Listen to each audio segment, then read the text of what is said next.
हमारे देश में 54% से ज्यादा लोग बेरोजगार हैं। हेलो, कितने लोग? 54% से ज्यादा लोग बेरोजगार हैं हमारे देश में। इसीलिए कोई भी पॉलिटिकल पार्टी जो अपना घोषणा पत्र लेके आती है तो उसमें ये जरूर लिखती है कि हमारी सरकार बनी तो हम बेरोजगारों को क्या देंगे? ये उनको मालूम है नहीं दे पाएंगे, लेकिन उनको क्या लगता है 54% वोट है। सबसे बड़ी जाति कौन सी हुई? बेरोजगारी वाली। हर पार्टी देख लीजिए आप, हर पार्टी ये कहेगी बेरोजगारों को रोजगार देंगे। इतने सारे लोगों को रोजगार देना संभव नहीं है। अच्छी बात यह है हमारे देश में, हमारा देश दुनिया में तेजी से आगे बढ़ता हुआ देश है। इकोनॉमी की दृष्टि से हमारे देश की जो जीडीपी है वो बहुत अच्छी मानी जाती है। पिछले 8-10 सालों में आप देखेंगे हमारे देश की जो इकोनॉमी है वो देश में 8वें-10वें नंबर पे कहीं स्टैंड करती है। अभी शायद हम 5वें नंबर पे आ गए हैं, 5वें-6वें नंबर। और उम्मीद है कि हम अगले कुछ सालों में 30वें नंबर पे जा सकते हैं। अमेरिका और चाइना के बाद हिंदुस्तान 30वें नंबर पे पहुंच सकता है, ऐसी संभावनाएं जताई जा रही है। तो ऐसी दृष्टि में देश में स्वरोजगार की संभावनाएं बहुत रहती है और उन्हीं संभावनाओं को देखते हुए आरसीएम देश के युवाओं को यह अवसर प्रदान कर रहा है कि आप पढ़ाई लिखाई पूरी कीजिए, फिर कहीं जाने की आवश्यकता नहीं है, फिर सीधे आरसीएम में आइए और आप नौकरी देने वाले नहीं, नौकरी देने वाले बन जाइए।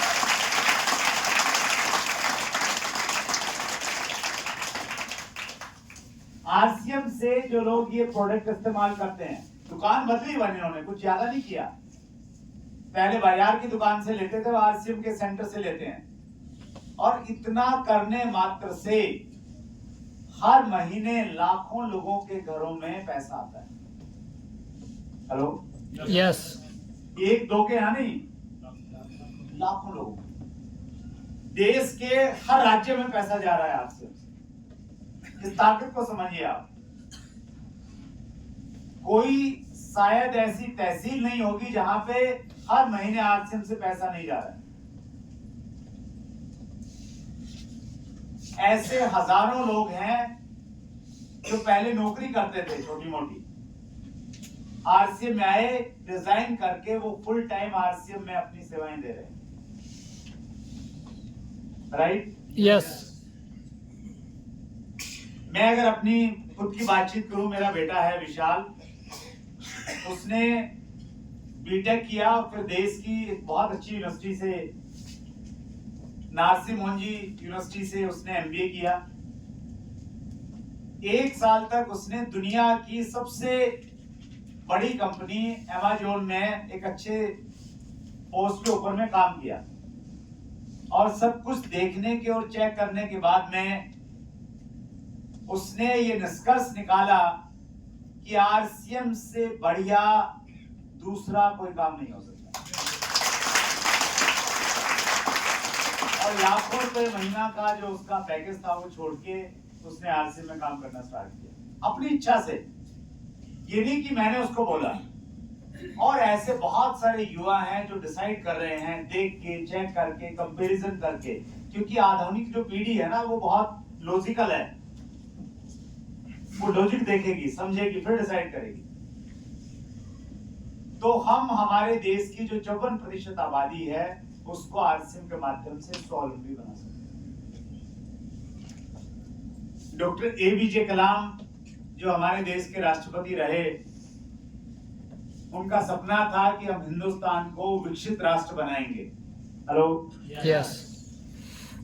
उस दिशा में आरसीएम बड़ा काम कर रहा है। हमें जरूरत है मिलके, सबको मिलके इस आरसीएम रूपी अभियान को जन जन तक पहुंचाने की।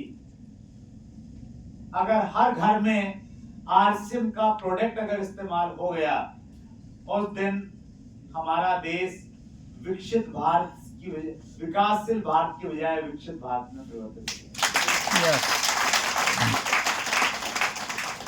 क्योंकि आरसीएम के माध्यम से अगर प्रोडक्ट जाएगा, पहली खूबी तो ये कि वो प्रोडक्ट ओरिजिनल जाएगा, यस और नो?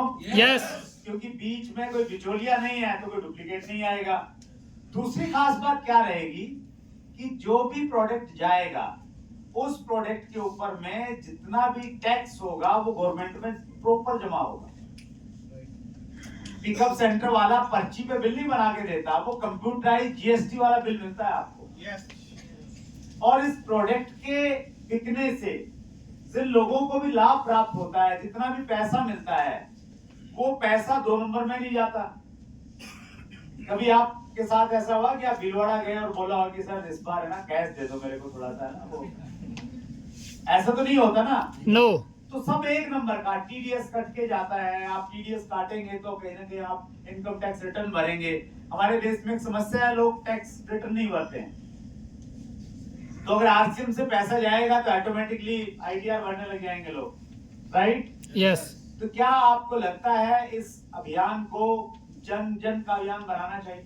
यस। कितने लोगों को लगता है? सबको लगता है? यस।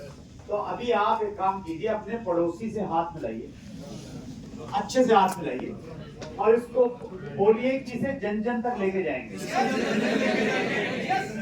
एक बार फिर बोलिए।